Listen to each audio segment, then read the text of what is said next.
ምሳሌ ሚዲያ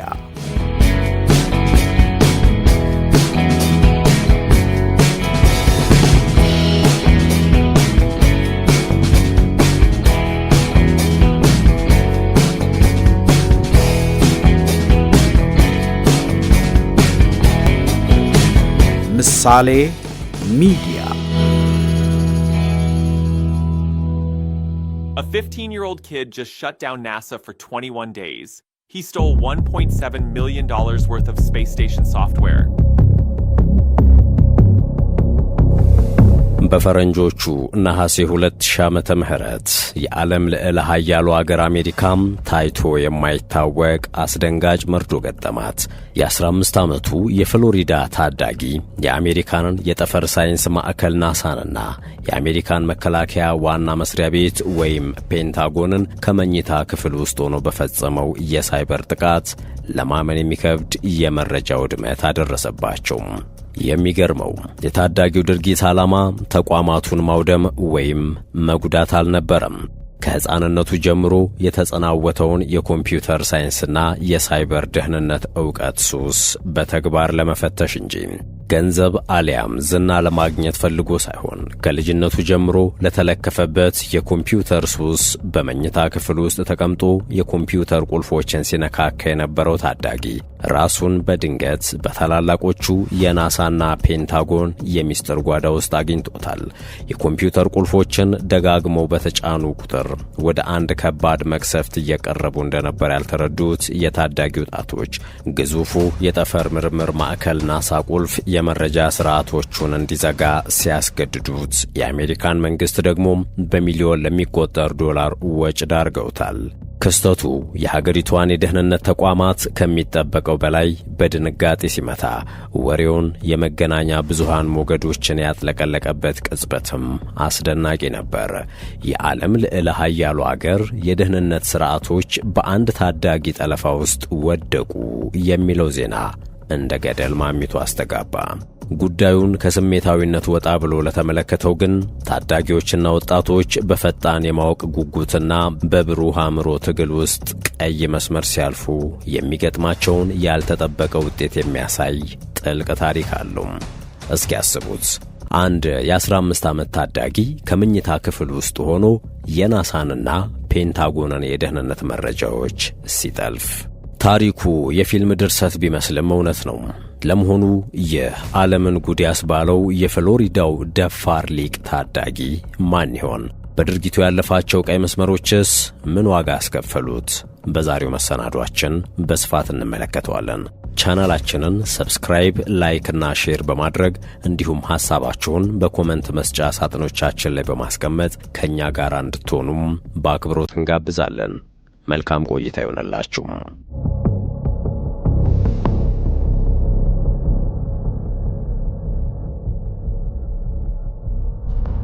ስሙ ዮናታን ጄምስ ይባላል። በአውሮፓውያኑ የዘመን ቀመር ታህሳስ 12 ቀን 1983 ዓመተ ምህረት በደቡብ ፍሎሪዳ ውስጥ ነው የተወለደው።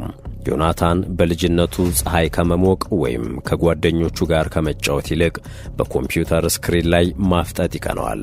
አብዛኞቹ የሰፈሩ ልጆች የተለያዩ የልጅነት ጨዋታዎችን ሲጫወቱ ዮናታን የኮምፒውተር ቴክኖሎጂ በፈጠረለት እልቆቢስ ዕድሎች ሱስ ተጠምዶ ነበር ያደገው። የዕድሜ ኩዮቹ ገና መሠረታዊ የሂሳብ ስሌቶችን ሲማሩ ዮናታን የማወቅ ጉጉቱ በፍጥነት እያደገ ከመሠረታዊ የኮምፒውተር ክፍሎች ትምህርት አልፎ ወደ ውስብስብ የኮምፒውተር ዕውቀቶች በጥልቀት እየገባ ነበር። አብዛኞቹ ሕፃናት ንባብ ሲለማመዱ እሱ የዲጂታል ቴክኖሎጂ ፕሮግራም መመሪያዎችንና ሥርዓቶች የሚሰሩበትን የምህንድስና ጥበብ ያጠናል። ወላጆቹ ለዲጂታል መሳሪያዎቻቸው የሚፈጥሯቸውን የግል የደህንነት ቁልፎችን በተደጋጋሚ ሰብሮ የመግባት አስደናቂ ችሎታም ነበረው። በቴክኖሎጂ ዘርፍ የነበረው አስገራሚ የአእምሮ ምጥቀት ምናባዊውን የኢንተርኔት ዓለም በሚገባ በመዳሰስ ቴክኖሎጂውን ከጊዜ ማሳለፊያ አልፎ የማንነቱ አካልም አድርጎታል። ገና በ6 ዓመቱ የአባቱን ኮምፒውተር መሠረታዊ የመተግበሪያ ሥርዓት በአዲስ መተግበሪያ ተክቶ ወላጆቹን አስደንግጧል። ድርጊቱን የፈጸመው የኮምፒውተር ማሽኖች የሚሰሩበትን መንገድ በጥልቀት ለመረዳት ካለው ፍላጎት እንጂ መጥፎ ከማሰብ አልነበረም። በ13 ዓመቱ ይህ ልምድ ወደ ሱስነት ተለውጦ ወላጆቹ የኮምፒውተር አጠቃቀሙን ለመገደብ ጥረት ሲያደርጉ ከገነባው የምናብ ዓለም ውስጥ መነጠል አቅቶት ከቤት ወጥቶ እስከ መኮብለል ደርሷል። በ1990ዎቹ መጨረሻ አሜሪካ የበይነመረብ ወይንም ኢንተርኔት ቴክኖሎጂ አብዮት ሽግግርን አገባድጃለሁ ብላ እየተኩራራች ነበረ። በሀገሪቱ በይነመረብ ወይም ኢንተርኔት ከሳይንስ ልብ ወለድ ትርክት ተሻግሮ የመንግስት የንግድና የዕለት ተዕለት ኑሮ ማሳለጫ ቁልፍ መሳሪያ መሆንም ጀምሯል። ይሁንና አሜሪካን ጨምሮ አዲሱን ዓለም የተቀላቀሉ ሀገራት ዘርፉን በጥንቃቄና በእውቀት መምራት የሚያስችል የተደራጀ የሕግም ሆነ የሥነ ምግባር ሥርዓት አልነበራቸውም። ይህ ትልቅ ክፍተት ታዳጊዎች በአንድ ሌሊት ከማይታወቅ የኢንተርኔት ተጠቃሚነት ወደ ታዋቂ መልካም ዕድል ወይም መጥፎ አጋጣሚ እንዲገቡ የሚያደርግ ምቹ ሁኔታን እንደሚፈጥር የታወቀው ዘግይቶ ነበረ። ለፍሎሪዳው ታዳጊ ዮናታን ጄምስ ግን ኮምፒውተር ከተራ ፍላጎት ይልቅ ከሕይወቱ ጋር በጥብቅ የተሳሰረ አባዜ ነው። አጥብቆ የተጠመደበት የዲጂታል ዓለም ምድር ላይ የሌለ ፍጹም ነጻነት፣ አቅምና ምቹ ምሽግ ፈጥሮለታል። ዮናታን በጓደኞቹ ጄጄ፣ በኢንተርኔት ወይም በሳይበሩ ዓለም ደግሞ ኮምራድ በመባል እስከ መታወቅ ደርሷል። ከዕድሜው በላይ በውስጡ የገዘፈው የዮናታን የኮምፒውተር ምርምርና ክህሎት አባዜ በዓለም ላይ በመንግሥትና በድርጅቶች ከባድ ጥበቃ የሚደረግላቸውን የዲጂታል ሚስጥሮችና የግንኙነት መስመሮች ያለ ከልካይ ሰርጎ እንዲገባ ፈቀደለት። ክህሎቱና ብቃቱ እየበለጠ እያደገ ሲመጣና የማወቅ ጉጉቱ ሲጨምር ደግሞ አደጋዎችም በዚያው ልክ ከፍ ብለው ማንዣበብ ጀመሩ። በተራ ፍላጎትና ቀላል ጥያቄዎች የተጀመረው የዲጂታል የሕይወት ግብግብ በዓለም ላይ ከሚፈሩ ድርጅቶች ጋር የድመትና የጥ ድብብቆሽ ውስጥ እንዳስገባው የተገለጸለት ግን አይመስልም። በአውሮፓውያኑ ሰኔና ጥቅምት 1999 መካከል ዮናታን እጅግ አደገኛ በሚባሉ የጠለፋ ተግባራት ውስጥ ተጠምዶ ነበር።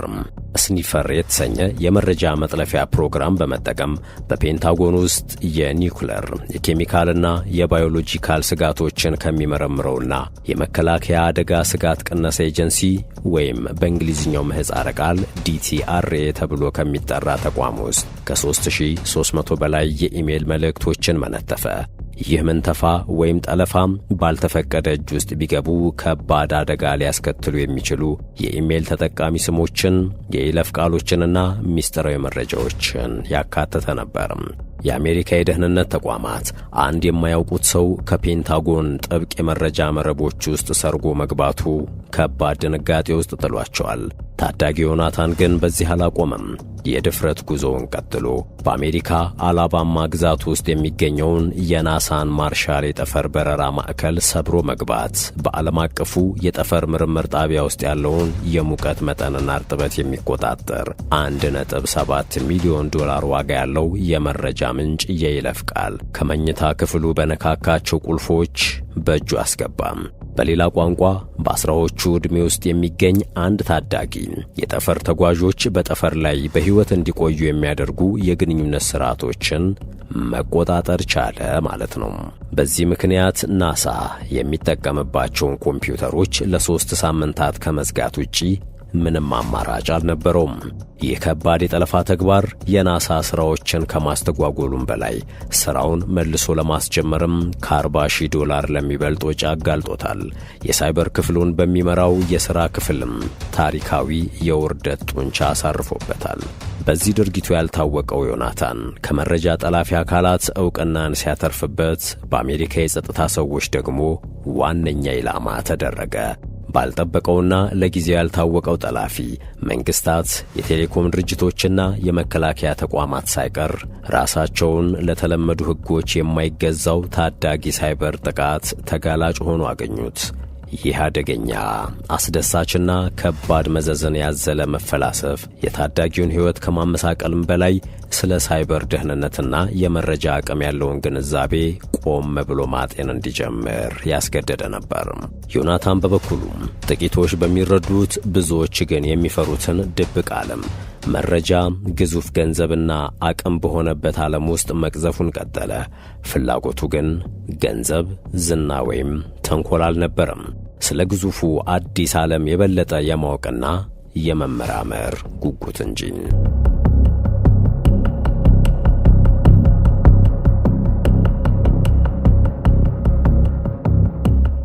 የዲጂታሉን ዓለም የተቆጣጠረች ግዙፍ አገር በአንድ ትንሽ ታዳጊ እጅ ስር ትወድቃለች ብሎ የጠበቀ ሰው ባይኖርም በትክክል የሆነው ግን ይሄ ነው። ለየት ባለ አእምሮና ድርጊቱ የሚታወቀው ዮናታን ጄምስ በመላ አሜሪካ ቀዳሚ ዜና የሚያደርገውን ከባድ የዲጂታል ጥቃትን ፈጽሟል።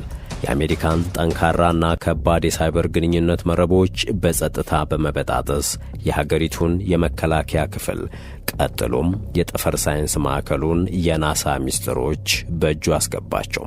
በቀናት ውስጥ የሁለቱንም ተቋማት የመረጃ ኮድና የውስጥ ኢሜይል መልእክቶች በማግኘት የሀገሪቱ ታላላቅ ባለስልጣናት ሊያገኟቸው ቀርቶ ለመክፈት የሚቸገሩባቸውን ድብቅ መረጃዎች ጭምር ከኢንተርኔት አውርዶ የግሉ አደረጋቸው። ለዮናታን የዲጂታል መረጃ ጠለፋ ከቴክኒክ ስኬት ያለፈና የትኛውም ድብቅ ሚስጥር ወይም ክልከላ በእውቀትና በጥንካሬ መሰበር እንደሚችል ያረጋግጣል። ድርጊቱ ግን ያልተገባ ጥቅም ለማግኘት በድብቅ የተፈጸመ ወንጀል ባለመሆኑ ምንም አይነት ጥቅምና ፍላጎት አልጠየቀም። የሱ ምክንያት የማወቅ ፍላጎትና የራሱን ብቃት በዚህ ትልቅ ሚስጥር መፈተን ብቻ ነው። ከሌሎች እኩዮቹ ባልተለመደ ሁኔታ የመንግስት ሥራ ዋና ዋና ቁልፍ ክፍሎችን ያለ ከልካይ አንጎዳግዷል። የሚያደርገው ነገር በሚያስከትላቸው ዕድሎችና መዘዞች ሳይረበሽም ጥረቱን በትኩረት ቀጥሏል። በበይነመረብ መጠሪያው ኮሞሬድ ወይም ዮናታን የፈጸመውን ተአምር መገናኛ ብዙሃንና የመረጃ ጠላፊዎች ተቀባበሉት። ዮናታን ይህን ጉድ ሰማ። ወዲያው ግርምትና ድንጋጤ ወረረው። የዲጂታሉ ዓለም የፈጠረለት ፍጹም ነጻነት ባልጠበቀው መንገድ ከማይጋፋቸው የአሜሪካ የጸጥታና ደህንነት አካላት ጋር ሳያላትመው አይቀርም። በዚህ የፍርሃትና የድል ቅጽበት የዮናታን ሕይወት ወደ ከባድ አስፈሪ ማዕበል ውስጥ ገባ። የፈጸመው አደገኛ ተግባር ከዚህ በኋላ ሚስጥር አይደለም። በመንግሥት ተቋማት የማንቂያ ደወሎች ደጋግመው እየጮኹ ነው። መርማሪዎች ከነዚህ አደገኛ የኮምፒውተር ቁልፎች ጀርባ ያለውን ድብቅ እጅ በእጃቸው ለማስገባት በየጫካውና ጥርጣሬ ባለበት ቦታ ሁሉ ማሰስ ጀምረዋል። በእያንዳንዱ ሰዓት አደኑ ወደ ዮናታን ዱካ እየቀረበ ነው። ዮናታንም የከፋፈታቸው አደገኛ ዲጂታል በሮች ሊዘጋጉ እንደሆነ፣ ሰዓቱም ለሱ ከባድ ጊዜ መሆኑን አረጋገጠ።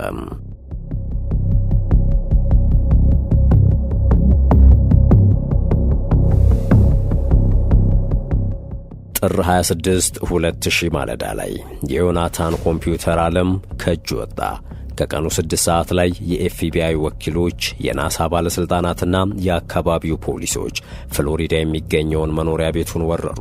የታጠቁ ቆፍጣና የአሜሪካው የስለላ ድርጅት ኤፍቢአይ ወኪሎች ወደ ዮናታን ቤት ገብተው ቤቱን በሚንቦገቦግ የእሳት ባትሪና በጩኸት አናወጡት። ወዲያው 4ቱን ዴስክቶፕ ኮምፒውተሮችን፣ ላፕቶፑንና የኪስ ሞባይሉን ሳይቀር በቁጥጥር ስር አዋሉ። በአንድ ወቅት ኢንተርኔትን እንደ ገደብ የለሽ ነጻነት ያየው ልጅ በድንገት በፌዴራል ምርመራ ከባድ እውነታ ውስጥ ተይዟል። ያ የሱ ብቻ የሆነው የኮምፒውተር ግርግር ዓለም በሕግ አስከባሪዎች ድምፅና ግርግር ተደረማምሶ ሌላ ታሪክ ተፈጠረ። አሁን ዮናታን በተጫወተው እጅግ ከባድ ቀይ መስመር ያለፈ ጨዋታ አንድ ታዳጊ ከሚሸከመው አቅም በላይ የሆነ መጥፎ መቅሰፍት ገጥሞታል። የኤፍቢአይ ወኪሎች መረጃዎችን እየሰበሰቡና መገናኛ ብዙሃን ሁነቱን አካባቢውን ሲያጨናንቁት የዮናታን የተለመደ መልክ እየተቀየረ ነበር። ብዙዎች ሳያውቁትና ሳይደርሱበት ብዙ የሚስጥር ቁልፎችን ሲበረብር በነበረው ምጡቅ ታዳጊ ፊት ሌላ ከፍርሃትና ጸጸት ጋር የሚታገል ወጣት የቆመ መሰለው። ድፍረቱና ብልሃቱ ቀስ በቀስ ከውስጡ እየተነነ ጠፋ። ቤተሰቦቹን፣ ጓደኞቹንና በዚህ የጠለፋ ሥራ ውስጥ የሚታወቁትን ሁሉ የድንጋጤ ማዕበል መታቸው። ባልታወቀው መንገድ የናሳን ጓዳና የጠፈርተኞች ደህንነት መጠበቂያ ከጥቅም ውጭ ያደረገው ዮናታን ጠልፎ መጣል ከማይችለው ግዙፍ የሕግ ግንብ ጋር ተላተመ። ለውስጥ ፍላጎትና ደስታ ሲያከናውኑ የነበረው የዲጂታል ምርምር በፍጥነት በአስቸጋሪ የምርመራ ክፍሎች ውስጥ በሚደረግ ከባድ ምርመራ ፍርሃት፣ ጥርጣሬና ብቸኝነት ተተካም። የፍሎሪዳው ብላቴና ዕድሜው ወደ ወጣትነት ሲሸጋገር የተመሰከረለት የሳይበር ደህንነት የሙያ ብቃትና ዕውቀት መያዙን እሱም የተረዳው አይመስልም። የሳይበር ሥርዓቶችን መስበርና ማጥቃት ብቻ ሳይሆን የተቋማትን ተጋላጭነት የሚያሳዩም ባለሥልጣናትን የሚፈትኑና የዲጂታል ዓለምን ምንነት አዲስ ብያኔ የሚያሰጡ ተግባራት የእሱ መለያዎች እየሆኑ መጡም። የአሜሪካ መከላከያ ዲፓርትመንት ኮምፒውተሮች ውስጥ በመግባት አደገኛ መረጃዎችን በመስረቅ ፕሮፌሽናል ባለሙያዎችን አስደንግጧል። በፍጥነት የገነባው የዲጂታል አቅም ማመዛዘን ከማይችለው የወጣትነት አፍላ ዘመን ጋር ተዳምሮ የትኛው ትክክል የትኛው ደግሞ ስህተት እንደሆነ መረዳት የሚያዳግት ግልጽ ያልሆነ መስመር ውስጥ እንዲሰምጥ ሆኗል። በሌላ መልኩ የዮናታን ታሪክ ከአንድ የሕይወት ጥሪ ትግል ባለፈም የዲጂታል ዘመን ፈጣን እድገት ነጸብራቆች ግልጽ መስታወትም ነው። ዓለም በዲጂታሉ ገመድ ለመተሳሰር ሩጫ ብትጀምርም ደጋግመው በሚሞክሩ እጆችና አእምሮዎች አደገኛ የጥቃት ቀለበት ውስጥ መግባቷን እንዲሁም ሀገራትና ድርጅቶችን ከጥቃት ለመጠበቅ የተቀረጹ ሥርዓቶችን ተጋላጭነት በሚገባ አመላክቷል። ዛሬም ድረስ ስለቀጠለው የግል ደህንነት ወይም ፕራይቬሲና ሳይበር ጥቃት ስነ ምግባር ወሳኝ ጥያቄዎች እንዲነሱም መሠረት ጥሏል። ፈጣንና አደገኛ የሆነው የዮናታን ድርጊት የአእምሮ ምጥቀትና የማወቅ ጉጉት በሥርዓት ካልተገራም በዲጂታል ዘመን ካሉ ሕጎች ጋር ሊላተም እንደሚችል የማስጠንቀቂያ ምልክት ነበረ። ባልተለመደ ተሰጥኦና ውስብስብ ተነሳሽነቶች የሚገለጸው የዮናታን ጄምስ ሕይወት አዲስ ብቅ እያለ ለነበረውና የዘመናዊውን ዓለም ገጽታ የቀየረው የሳይበር ደህንነት ጦርነት ጅማሮም ማሳያ ነው። የዲጂታል ጦረኞች በጸጥታ የሚያካሂዱት ሁላችንንም የሚነካ አዲስ ፍልሚያ እየመጣ መሆኑንም ይነግረናል። በአውሮፓውያኑ መስከረም 2000 ዮናታን ጄምስ በዩናይትድ ስቴትስ ታሪክ ውስጥ በጠለፋ ወንጀል የተፈረደበት የመጀመሪያው ታሪክ ሆነ። ፍርድ ቤቱም ታዳጊውን በሁለት ክሶች ጥፋተኛ ነው በማለት 18 ዓመት እስኪሞላው የ6 ወር የቤት ውስጥ እስራት ፈርዶበታል። ለትምህርት አገልግሎት ካልሆነ በስተቀር የትኛውንም ኮምፒውተር መጠቀም እንዳይችል እንዲሁም ጥቃት ላደረሰባቸው የናሳና የፔንታጎን ተቋማት የይቅርታ ደብዳቤ እንዲጽፍ ተደረገ። ታሪኩ ግን በዚህ አላበቃም።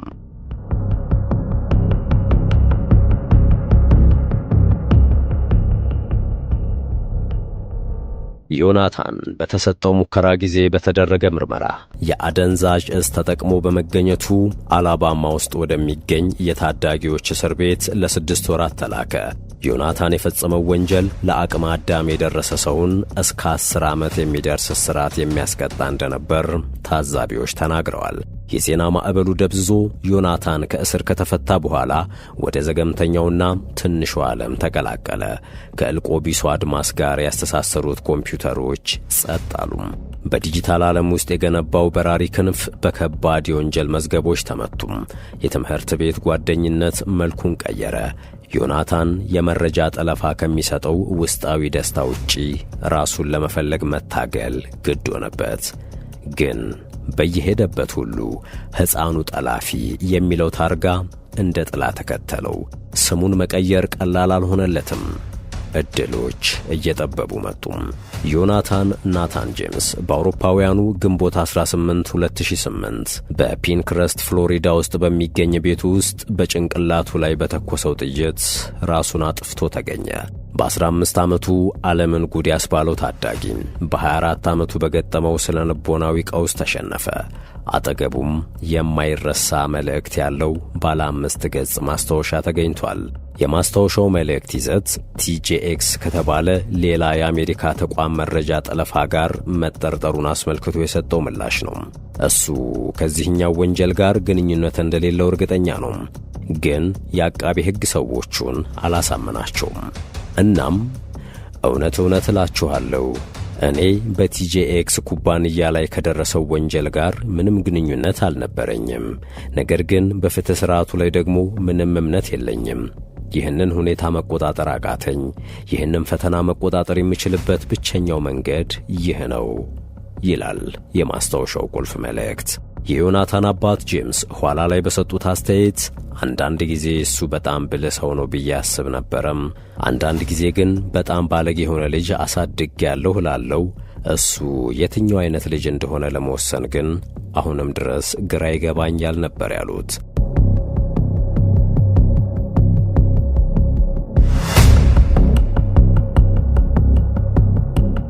ከዮናታን ዓለም ስንወጣ የሱ ጉዳይ በመንግስታትና በቴክኖሎጂው ዓለም ትልቅ የቀውስ ሞገድ አስነስቷል።